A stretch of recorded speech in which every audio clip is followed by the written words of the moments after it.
Hello friends, আজকে আমরা চলে এসেছি কলকাতার একটা ফেমাস দোকানে। অনেক খুঁজতে খুঁজতে আমরা এই দোকানটাতে এসেছি। এটা হচ্ছে লালি ছাঙ্গানির দোকান। এখানে হচ্ছে কচুরি স্পেশাল।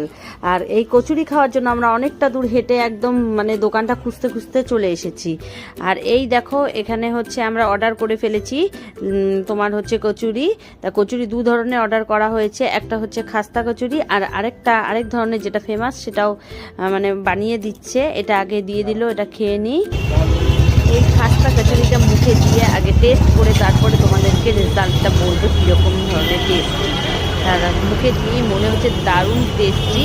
আর তারপরে হচ্ছে যেটা আসল, সেটা হচ্ছে ক্লাব কচুরি। এটা একদম রেডি, জানো তো। এখানে প্রাইস খুব একটা বেশি নয়, একদম ঠিক প্রাইসে ভালো খাবার পাওয়া যায়। আর এটা খুব টেস্টি ছিল, সবজি ছিল, তার সাথে আবার একটা জিলেপিও ছিল, যেটা আমার মেয়ে খেতে চাচ্ছিল জিলেপি অনেকক্ষণ থেকে।